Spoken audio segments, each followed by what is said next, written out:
بسم اللہ الرحمن الرحیم۔ محترم سردار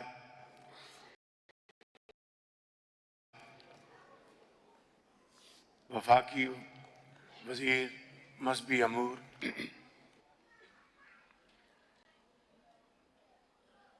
انتہائی قابل احترام علماء کرام، مفتیان کرام، مشائخ اعظام، اساتذہ کرام، طلباء و طالبات،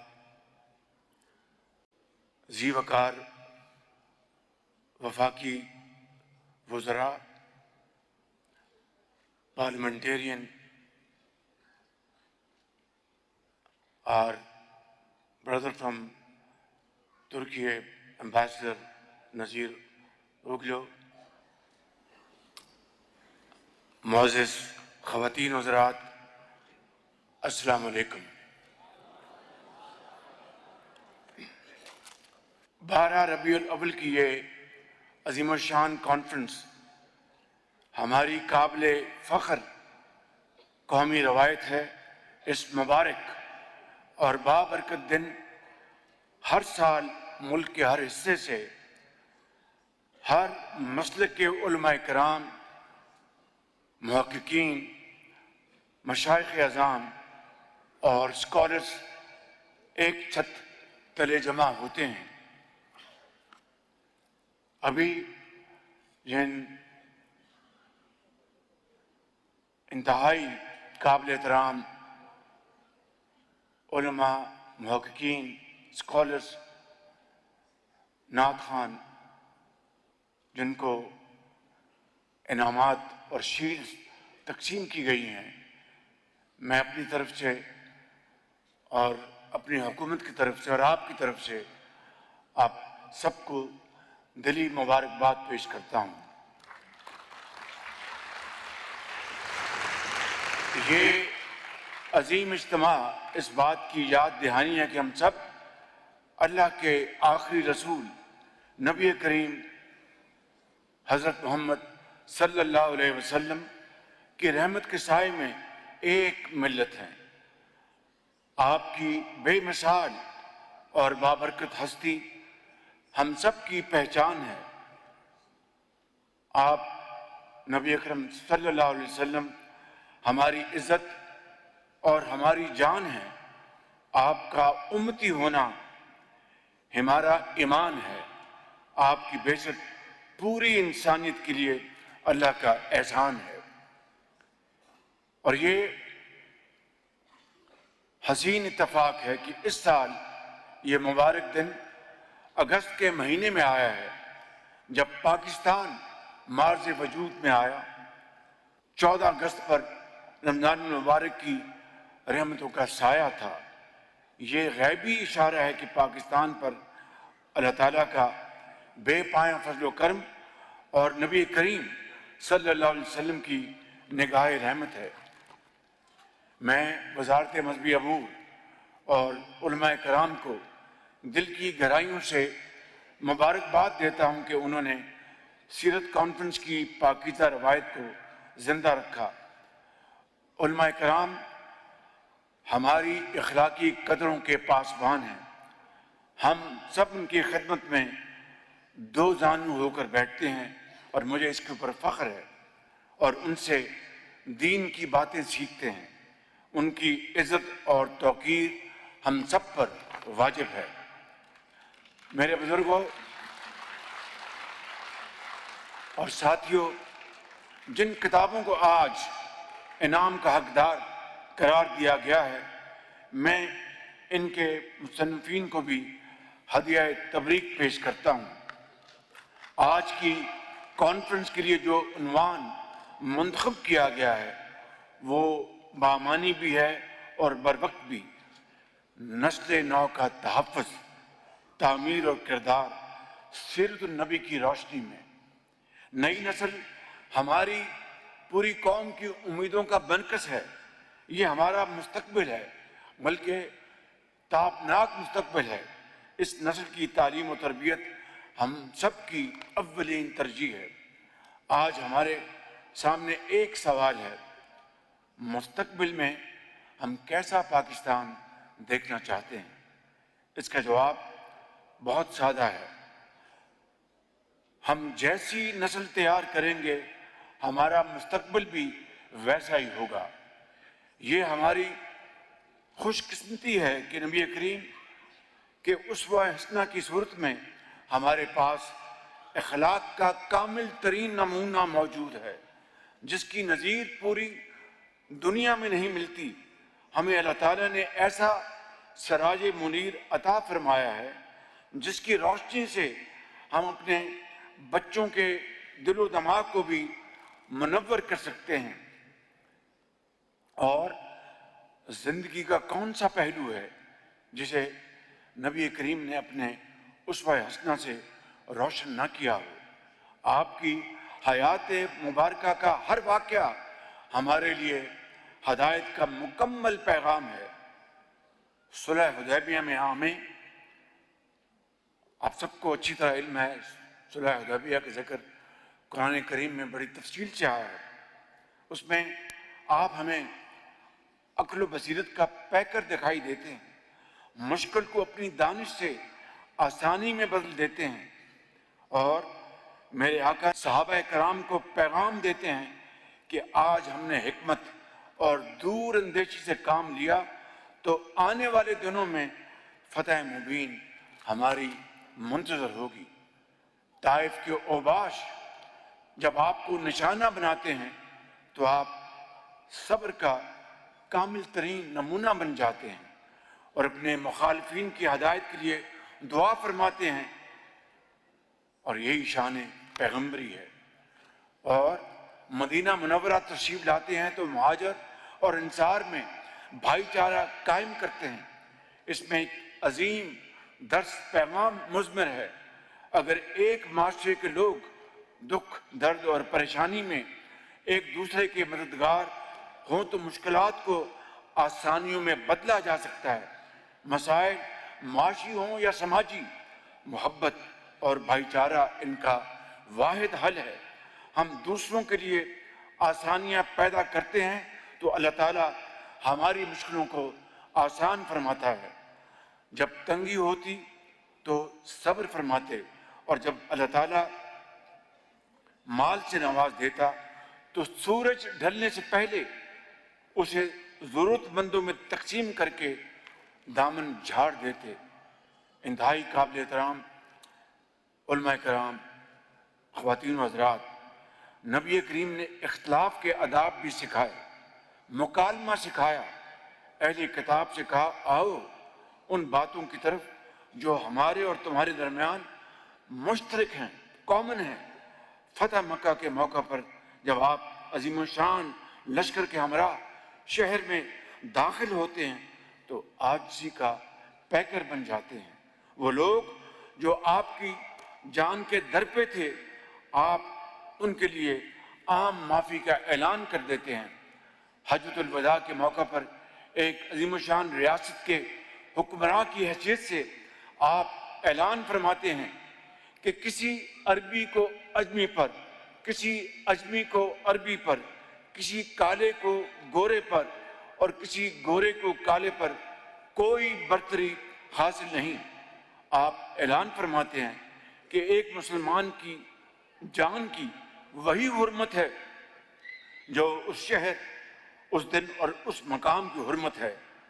ان سب اوصاف حمیدہ کے ساتھ ہم نے نئی نسل کو بتانا ہے کہ آپ نے نبوت کی سب سے پہلی دلیل کے طور پر لوگوں کے سامنے اپنا کردار پیش کیا۔ آپ کی حیات مبارکہ اسوہ حسنہ، آپ کی گفتار سراپا حق اور زندگی امانت اور دیانت سے عبارت ہے۔ آپ نے اہل مکہ کو جب پہلی بار اسلام کی طرف بلایا تو ان سے سوال فرمایا، کیا تم نے مجھے سچا پایا یا اس کے برعکس؟ اہل مکہ نے برجستہ جواب دیا، ہم آپ کو صادق مانتے ہیں اور امین بھی مانتے ہیں۔ حاضرین کرام، نبی کریم صلی اللہ علیہ وسلم کا کردار آپ کا پہلا معجزہ تھا اور قرآن مجید دوسرا۔ آج ہم نے اسی اسوہ حسنہ کی روشنی میں نئی نسل کے اخلاق اور شخصیت کی تعمیر کرنی ہے، یہی آداب اپنے بچوں کو سکھانے ہیں۔ 2 سال پہلے میں نے وزارت تعلیم کو ہدایت کی کہ حضور اکرم کے اخلاق حسنہ کی روشنی میں نئی نسل کی اخلاقی تربیت کو نظام تعلیم کی روح بنا دیا جائے۔ مجھے خوشی ہے کہ قومی رحمت العالمین و خاتم النبیین اتھارٹی نے اس مقصد کے لیے ایک جامع خاکہ تیار کیا، جسے وفاقی دارالحکومت کی سطح پر نافذ کر دیا گیا ہے، جبکہ صوبائی حکومتیں اس جانب پیش قدمی کر رہی ہیں۔ محترم علماء کرام و مشائخ اعظام، میری خواہش ہے کہ دینی مدارس میں علماء کی جو نئی نسل تیار ہو رہی ہے وہ اخلاق اور کردار میں ممتاز ہو، اور جب وہ محراب و منبر کی ذمہ داری سنبھالیں تو وہ اسوہ حسنہ کی روشنی میں قوم کو وحدت کا پیغام دے۔ وہ نماز کے ساتھ ساتھ اخلاق میں بھی امام ہوں، ان کے پیچھے نماز پڑھنے والے، ان کا خطبہ سننے والے اپنے کردار اور پیشہ ورانہ زندگی میں محنت اور دیانت کا نمونہ بن جائیں۔ اور فرقہ واریت کی ہلاکت خیزی سے آپ سب بخوبی واقف ہیں، اس کا علاج آسان ہے۔ ایک ہی ہستی ہماری پہچان اور شناخت ہو، ہماری ہر محبت نبی کریم کی محبت کے تابع ہو۔ صحابہ کرام، اہل بیت اعظام، فقہائے امت، یہ سب اور آپ سب ہماری عزت اور ہمارے سروں کے تاج ہیں، کیونکہ آپ سب کو نبی کریم صلی اللہ علیہ وسلم کی نسبت سے گہرا تعلق ہے، اور ہمارا آئین بھی ہمیں صرف قرآن و سنت کا پابند بناتا ہے۔ فرقہ واریت اس وقت پھیلتی ہے جب جدا جدا مراکز کی طرف ہم رجوع کرتے ہیں، ہم اپنی الگ شناخت بناتے ہیں۔ جب مرکز ایک ہوگا تو اس کا ناگزیر نتیجہ بھی یکجہتی اور وحدت ہوگی۔ یہاں میں بڑے ادب سے، جو پچھلے سالوں میں آپ کی خدمت میں بڑے ادب سے عرض کرتا رہا، کہ مکہ مکرمہ میں، خانہ کعبہ میں، مدینہ المنورہ میں ہم سب کسی بھی مسلک سے ہمارا تعلق ہو، ایک امام کے پیچھے نماز پڑھتے ہیں، ادا کرتے ہیں۔ واپس آ کر آپ سب کو اپنا اپنا حق حاصل ہے کہ آپ اپنے طریقے سے اپنے مسالک کے مطابق نماز ادا کریں، لیکن وہ جو ابدی پیغام وہاں سے لے کے آتے ہیں، محبت، ایثار، یگانگت، ایک دوسرے کے دکھ اور درد میں شریک ہونا، میں سمجھتا ہوں کہ اس پیغام کو ہمیں ہمیشہ نہ صرف یاد رکھنا ہوگا بلکہ اپنے آنے والی نسلوں کو یہی پیغام ہمیں ہر وقت دینا ہوگا۔ ہمیں تحریک پاکستان کی روح کو کبھی فراموش نہیں کرنا چاہیے۔ جب سب مسلمان مسلکی شناخت کو پسے پس ڈالتے ہوئے، اور یہ حقیقت ہے کہ جب پاکستان بن رہا تھا تو حضرت قائد اعظم کی عظیم لیڈرشپ میں تمام مسالک کے علماء ایک خدا، ایک قرآن اور ایک رسول کو ماننے والے ان کے پیچھے تھے۔ اور اب جب جنگ ہوئی پچھلے سال، پوری قوم یکجاں و غالب تھی۔ خلیج میں جو جنگی صورتحال بنی، پوری قوم ایک لڑی میں پروئی ہوئی تھی۔ تو پھر کیوں نہیں ہم باقی اوقات میں اس ملک کو عظیم بنانے کے لیے، عظیم خداداد ملک پاکستان کو دنیا میں باوقار بنانے کے لیے ہم ایک ایجنڈا پر اتحاد کیوں نہیں کر سکتے؟ تو میں گزارش کر رہا تھا کہ پاکستان جیسا عظیم معجزہ اسی اتحاد کا نتیجہ ہے۔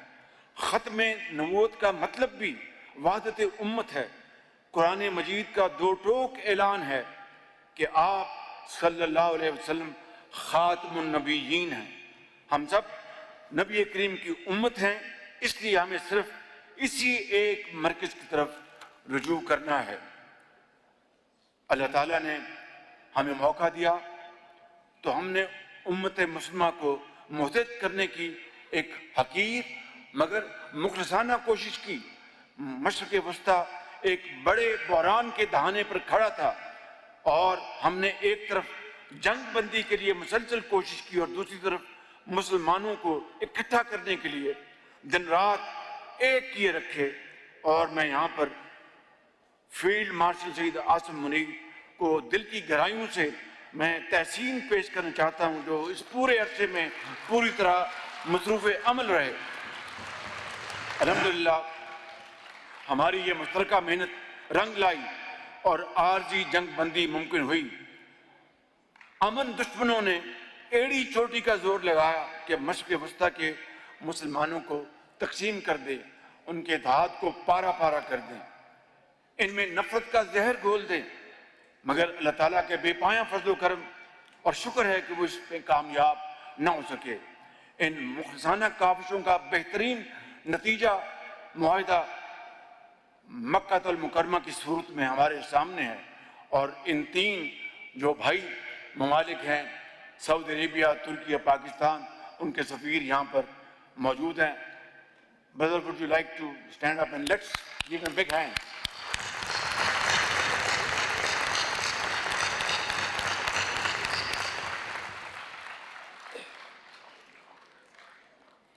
ترکی اور سعودی عرب پاکستان کے وہ ساتھی ہیں کہ جو اچھے اور برے وقتوں میں پاکستان کا انہوں نے بھرپور ساتھ دیا.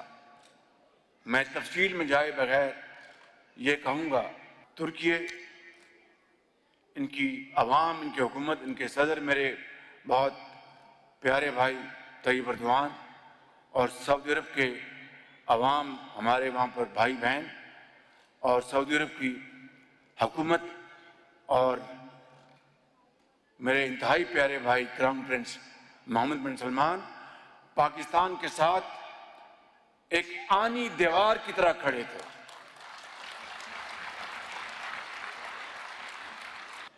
میں یہاں پر یہ گزارش کروں گا کہ آج پاکستان کے اندر بھی ہمیں اسی وحدت اتحاد کی شدید ضرورت ہے، اور اس کے لیے آپ جیسے جید علماء جو یہاں پر تشریف فرما ہیں، آپ کو اپنا کلیدی کردار ادا کرنا ہے. عوام کو فتنہ پرور اور مفاد پرست عناصر سے بچانا ہے جو انہیں تقسیم کرنا چاہتے ہیں. حاضرین کرام، مہذب دائرے میں رہتے ہوئے علمی اختلاف میں کوئی حرج نہیں. ہمارے اسلاف نے بھی اختلاف کیا، لیکن ان کے اختلاف نے ہماری علمی روایت کو مالا مال کیا. ہمیں ان کے اس مثالی کردار کو سامنے رکھنا ہے، اپنی بات کہنی ہے اور دوسرے کو بھی یہ حق دینا ہے کہ وہ بھی اپنی بات کھل کر کہے. اس مثبت رویے سے اختلاف رحمت بن جاتا ہے اور سماج علمی اور فکری ارتقاء کی منازل طے کرتا ہے.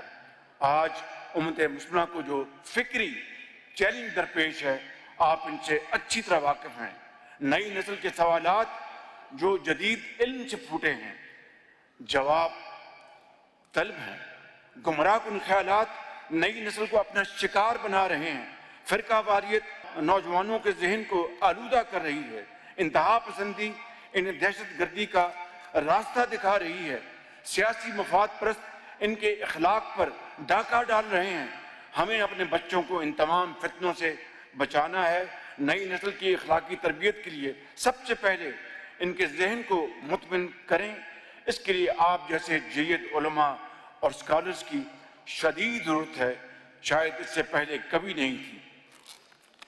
ہمارے نبی کریم صلی اللہ علیہ وسلم نے ہمیں نصیحت فرمائی کہ حکمت مومن کی گمشدہ میراث ہے. ہم نے اسوہ حسنہ سے رہنمائی لیتے ہوئے اس حکمت کے ساتھ نئی نسل کے ذہنوں کو مطمئن کرنا ہے، انہیں روایت کا علم دینا ہے اور اس کے ساتھ ساتھ جدید علوم بھی سکھانے ہیں. یہی فرمان امروز ہے. مشرق سے ہو بیزار، نہ مغرب سے حذر کر. فطرت کا اشارہ ہے کہ ہر شب کو سحر کر. آج جس ہستی کو یاد کر رہے ہیں ہم سب، جن کے ساتھ اپنی نسبت پر فخر کر رہے ہیں، انہیں اللہ تعالیٰ نے رحمت العالمین بنایا. حاتم طائی کی بیٹی جو مسلمان نہیں تھی، نبی کریم صلی اللہ علیہ وسلم کے حضور پہنچی. اس نے اپنا تعارف کروایا، میں اس باپ کی بیٹی ہوں جو مہمان نواز ہے، ہر کسی کو سلام کرتا ہے، کسی حاجت مند کو خالی ہاتھ نہیں لوٹاتا۔ آپ نے فرمایا یہ تو مومنوں کی صفات ہیں۔ آپ صلی اللہ علیہ وسلم نے نہ صرف اس خاتون کو آزاد کرنے کا حکم دیا بلکہ اس کے لیے سواری کا بھی اہتمام فرمایا۔ سیرت نگاروں نے ایسے بہت سے واقعات نقل کیے ہیں جو بتاتے ہیں کہ آپ ساری انسانیت کے لیے باعث رحمت تھے۔ آپ کا امتی ہونے کا ایک تقاضا یہ بھی ہے کہ ہم بھی سب کو امن اور رحمت کا پیغام دیں۔ میں یہاں پر ختاماً یہ کہنا چاہوں گا کہ نبی کریم صلی اللہ علیہ وسلم کے ارشادات کے مطابق ہمارے ہاتھ اور زبان سے کسی کو تکلیف نہ پہنچے۔ ہم اپنے کردار سے آپ کے اس پیغام رحمت کو عام کریں۔ ہم دنیا کو دعوت دیں کہ آپ کی ہستی اور آپ کی تعلیمات عالمی امن کی ضمانت ہیں۔ آپ کا پیغام پوری دنیا کے لیے محبت کے پھول برساتا ہے، اور اسی لیے وہ نبیوں میں رحمت لقب پانے والا، مرادیں غریبوں کی بھر لانے والا، مصیبت میں غیروں کے کام آنے والا، وہ اپنے پرائے کا غم کھانے والا، اتر کے حرا سے سوئے قوم آیا اور ایک نسخہ کیمیا ساتھ لایا۔ پاکستان پائندہ باد۔